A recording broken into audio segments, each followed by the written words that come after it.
नमस्कार दोस्तों। Law of one यानी एक का कानून, या कह लीजिए एक का ज्ञान, या कह लीजिए एक के तरीके, यह उसके 29वें सत्र का तीसरा भाग है। दोहराया जाता है कि इस किताब द्वारा दी गई सभी सूचनाएं और जानकारियां आप मान भी सकते हैं, जान भी सकते हैं, नज़रअंदाज भी कर सकते हैं और सिरे से खारिज या नकार भी सकते हैं, क्योंकि यह आपकी फ्री विल है जो कि अनंत रचयिता द्वारा आपको दी गई है। एक और बात कही जाती है कि लॉ ऑफ वन पूरी तरह से सबके लिए फ्री है। यदि कोई इकाई या व्यक्ति इसको निजी स्वार्थ के लिए इस्तेमाल करे तो वह उसकी व्यक्तिगत जिम्मेदारी होगी। साथ ही साथ यह भी कहा जाता है कि लॉ ऑफ वन कोई भी व्यक्ति अपनी भाषा में परिवर्तित करके किसी से साझा करना चाहे तो वह ऐसा कर सकता है, और यदि इसको अपने चैनल पर चलाना चाहे तो ऐसा भी वह कर सकता है, क्योंकि वह भी उसकी फ्री विल है। तो पहला सवाल डॉन करते हैं। अच्छा, ऐसा है। फिर यदि आप किसी इकाई की बैंगनी किरणों को पढ़ने में सक्षम हैं, उस किरण को देखकर क्या यह संभव है कि तुरंत यह निर्धारित किया जा सके कि इकाई बुद्धिमान ऊर्जा को टैप करने के लिए क्रिस्टल का उपयोग कर सकती है या नहीं? तो दोस्तों, यहाँ पर सवाल वो ये कर रहे हैं कि अगर आप किसी का क्राउन चक्रा को पढ़ सकते हो, उसके अंदर की जो वाइब्रेशंस हैं उनको पढ़ सकते हो, तो क्या ये पॉसिबल है कि आप हमें बता सको कि कोई ऐसा व्यक्ति है जो क्या कहते हैं ये क्रिस्टल्स का यूज़ करके इस इंटेलिजेंट एनर्जी को टैप कर सके? तो रा कहते हैं ऐसा करना पांचवें और उससे अधिक घनत्वता वाले व्यक्ति के लिए संभव है। तो यानी कि फिफ्थ डेंसिटी, यानी जो कि रोशनी की डेंसिटी है, लाइट की डेंसिटी, और जो डेंसिटी रा की है सिक्स्थ, यानी कि यूनिटी की डेंसिटी, तो उसमें ये पॉसिबल है बिल्कुल कि आप पढ़ सकते हो ऐसा। तो खैर, अगला सवाल डॉन करते हैं। क्या आपके लिए यह बताना संभव है कि एक इकाई द्वारा क्रिस्टल का उपयोग कैसे किया जाता है जिसने संतोषजनक रूप से आवश्यक वायलेट रे योग्यता हासिल की है?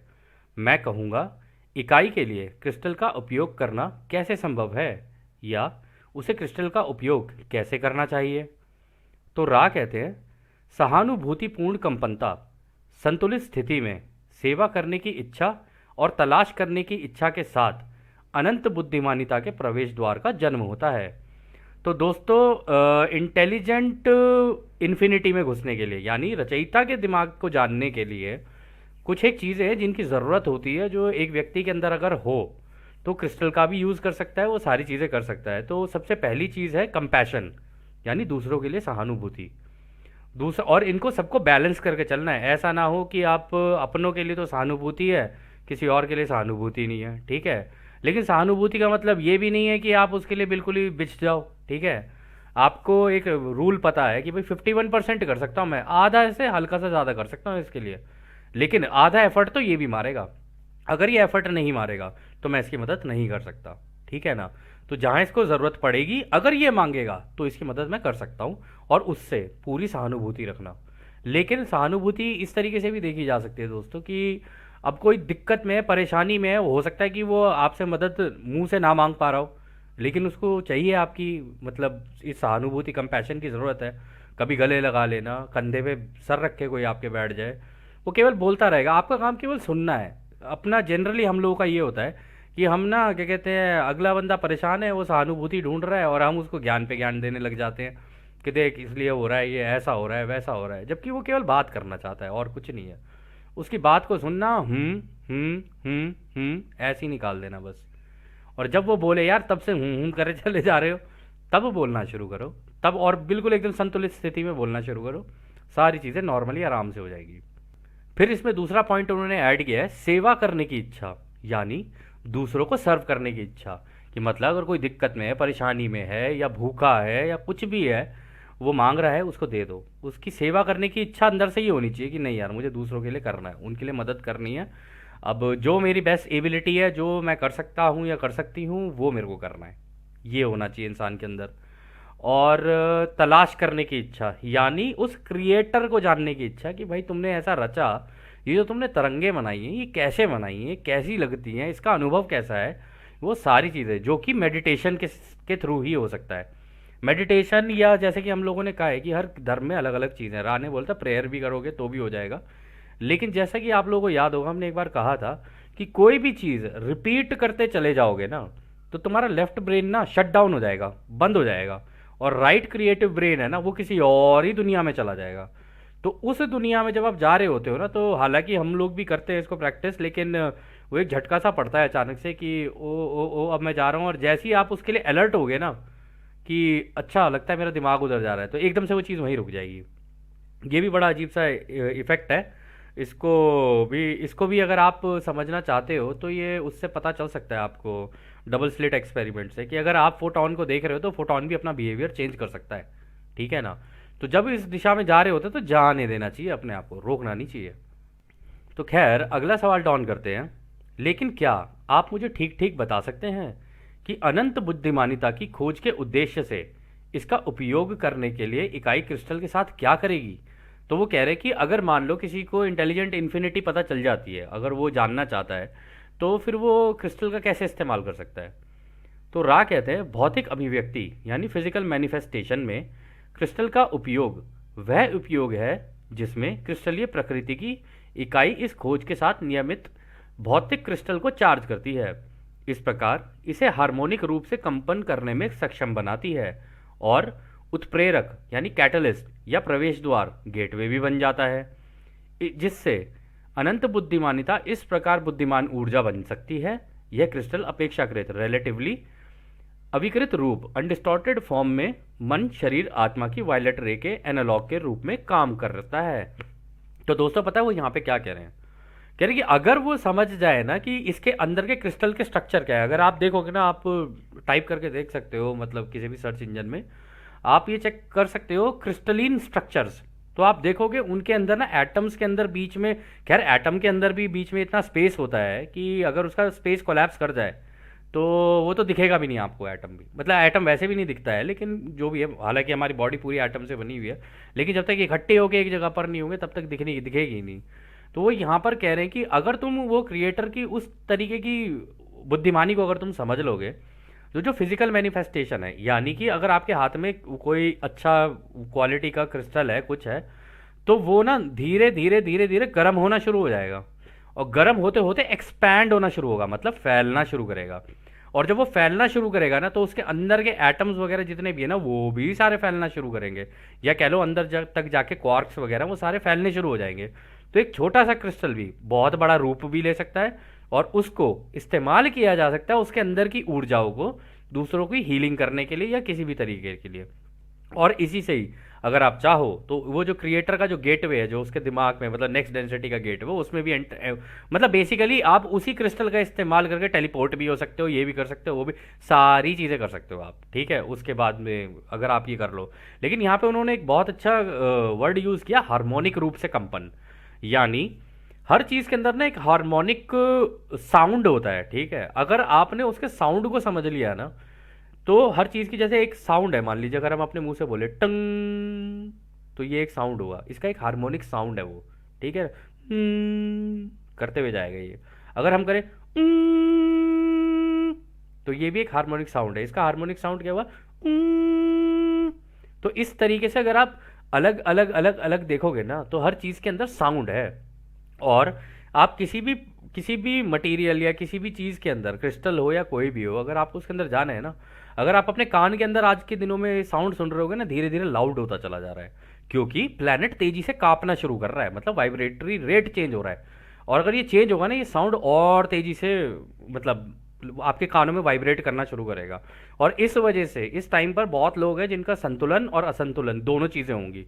संतुलन उनका हो जाएगा जो मेडिटेट कर करके अपने आप को कूल और काम रखेंगे, लेकिन उनके लिए असंतुलन हो जाएगा, या वो पूरे का पूरे एक दिशा में झुक जाएंगे, जो लोग इसके ऊपर ध्यान नहीं दे रहे हैं। और किसी ने हम लोगों से पूछा भी था दोस्तों, हम यही जवाब दे देते हैं कि क्या इस साउंड पे फोकस करते करते मेडिटेशन की जा सकती है? बिल्कुल की जा सकती है, 100% की जा सकती है। अगर आप ध्यान अवस्था में बैठे हुए हो, बस आंख बंद करके इस साउंड को सुनते जाना है, और धीरे धीरे दिमाग ना कहीं इधर उधर भागेगा, फिर उसे घुमा के इसी पे लाना है, फिर इधर उधर भागेगा, फिर घुमा के इस पे लाना है, लाते लाते लाते लाते एक ऐसी स्टेज आएगी कि ये जो थॉट्स आ रहे होते हैं ना, थॉट ही आने बंद हो जाएंगे, अपने आप ही आने बंद हो जाएंगे।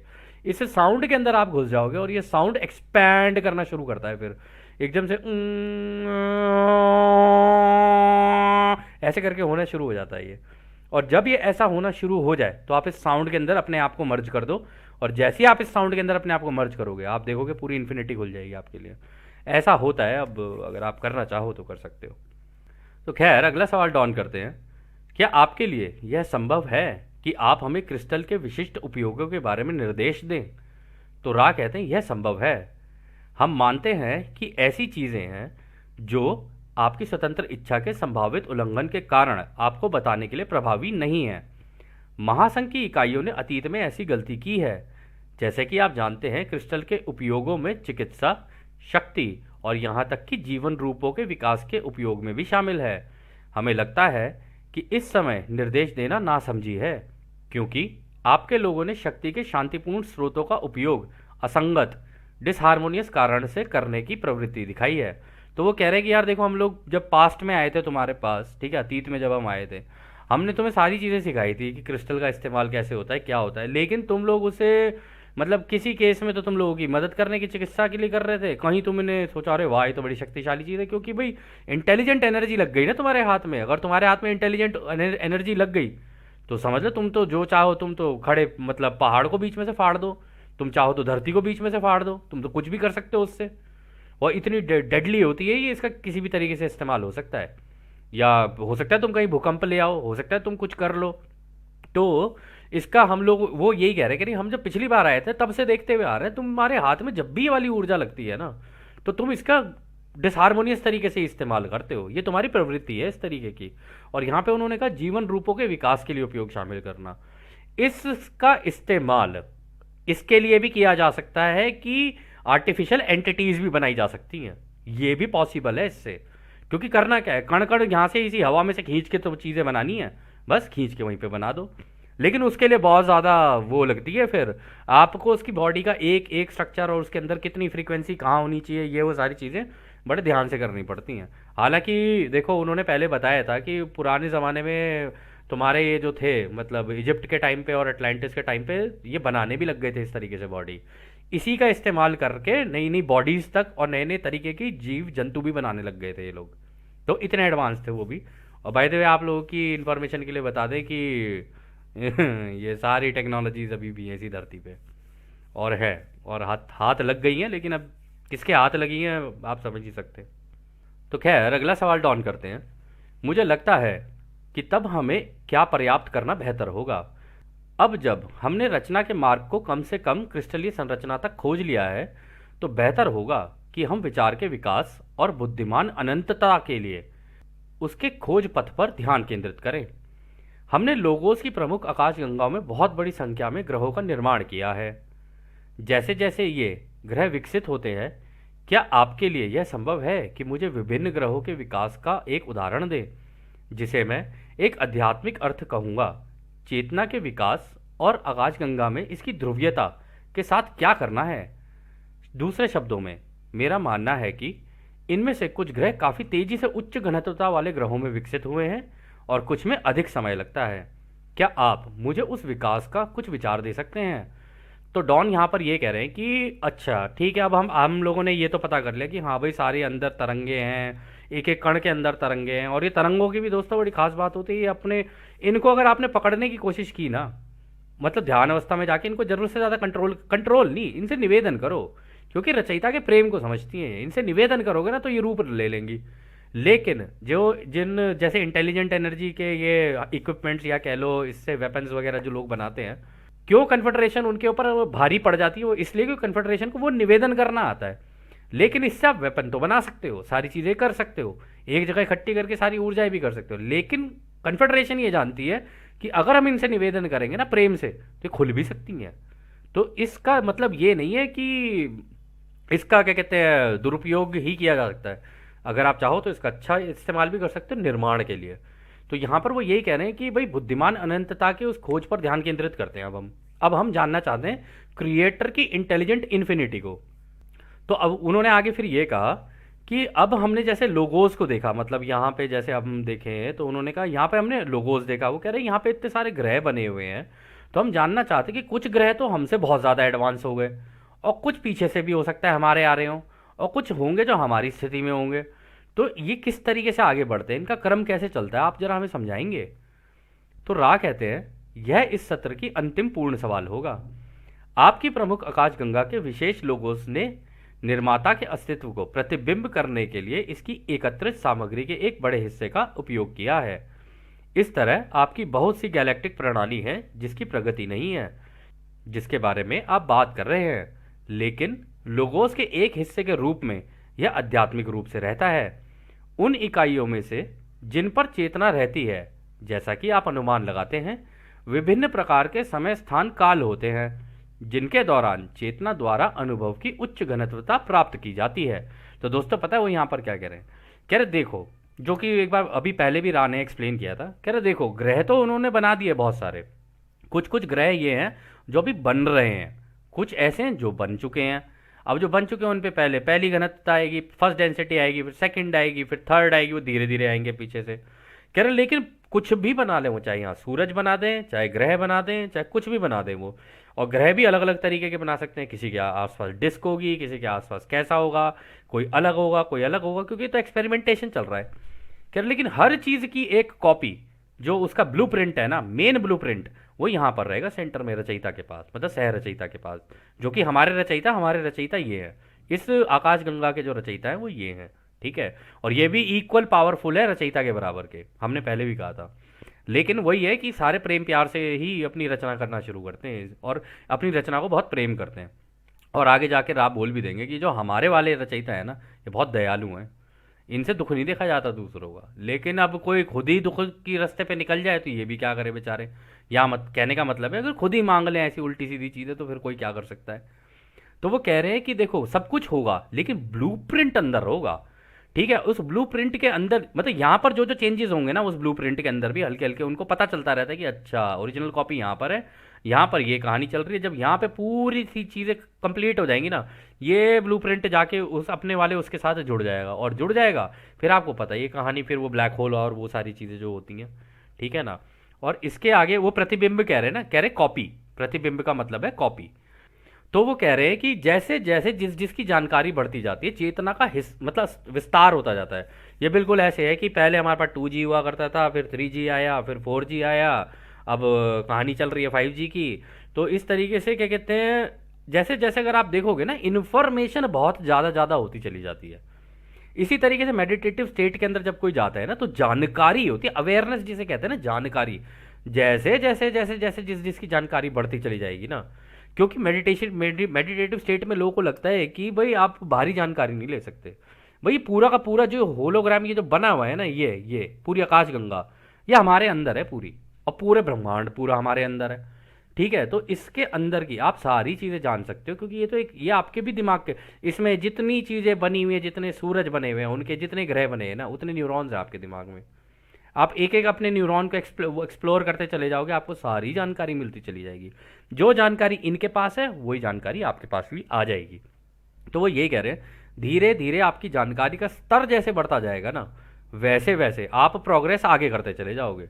तो इसीलिए वो यही कह रहे हैं कि ये थर्ड डेंसिटी से फोर्थ डेंसिटी में कुछ लोग पॉजिटिव में निकल जाएंगे, कुछ लोग नेगेटिव में निकल जाएंगे। वो टेक्नोलॉजी और उसका ज़बरदस्त ज्ञान लेंगे, पूरा अल्टीमेट ज्ञान। क्योंकि ये जो सो कॉल्ड ओरायन ग्रुप है, जो इनका लीडर है, आप लूसीफर कह लो, दज्जाल कह लो, जो भी कह लो, वो भाई टेक्नोलॉजी का बादशाह है, कुछ भी कह लो। वो टेक्नोलॉजी से बनाई है उसने सारी चीज़ें, लेकिन उसे प्रेम और इसकी कोई नॉलेज नहीं है, क्योंकि उस राह ने पहले ही बोल दिया था, उन्होंने दिल पे गांठ लगा रखी है। अब इस तरफ अगर आप इस डायरेक्शन में निकलते हो, रचयिता वाली डायरेक्शन में, तो आप ये सीखते हो कि भाई ये रोशनी और ये प्रेम काम कैसे करता है। तो जो वो रास्ता चुन लेगा वो उस डायरेक्शन में निकल जाएगा, जो ये रास्ता चुन लेगा वो इस डायरेक्शन में निकल जाएगा। तो होता क्या है कि आप कुछ भी सीखोगे ना, आप जिस ग्रह पे हो जो भी सीख रहे हो ना, वो सारी की सारी चीज़ें वो एंड में जाके इस कॉपी से ही मिलेंगी। लेकिन प्लेनेट हमेशा प्रोग्रेस करेगा, वो फोर्थ डेंसिटी में जाना है उसको तो वो तो जाएगा ही जाएगा। अब उसमें से किसको फोर्थ डेंसिटी में जाना है वो अब अलग अलग है बात। अब ग्रह का भी कुछ भी हो सकता है, फोर्थ डेंसिटी पॉजिटिव में भी जा सकता है, फोर्थ डेंसिटी नेगेटिव में भी जा सकता है। ये कंप्लीटली डिपेंड करता है उस ग्रह के लोगों की सोच पर, उनके कर्म पर, मतलब सोच, शब्द और एक्शन। एक्शन, हाँ, ये तीन चीज़ें हैं जिसके ऊपर ये सारा कुछ डिपेंड करता है, जो कि सारा डेटा रिकॉर्ड होता है उस ग्रह के आक्षिक रिकॉर्ड्स में। वो सारे के सारे आक्षिक रिकॉर्ड से ये सारा का सारा इन्फॉर्मेशन ले रहे होते हैं, और उन्हीं आक्षिक रिकॉर्ड से और इनसे रचयिता से सारी इन्फॉर्मेशन हमारे सूरज ले रहे होते हैं कि हाँ ये लो, या कह लो कन्फेडरेशन में भी जो सैटर्न पे जो काउंसिल बैठी है, जितने भी बैठे हैं, वो सारे के सारे इन्फॉर्मेशन यहीं से निकाल रहे होते हैं। ये है उनका सेंट्रलाइज डेटाबेस सिस्टम जहाँ से वो इन्फॉर्मेशन निकालते हैं। तो खैर दोस्तों, यह सत्र अब यहीं समाप्त होता है, और जैसे कि राह हमेशा कहते हैं, अब हम आपको उस एक अनंत रचयिता के प्रेम, उसकी रोशनी, उसकी शक्ति और उसकी शांति में छोड़कर चलते हैं। आदने हमारे दोस्तों, आदने वासु। धन्यवाद।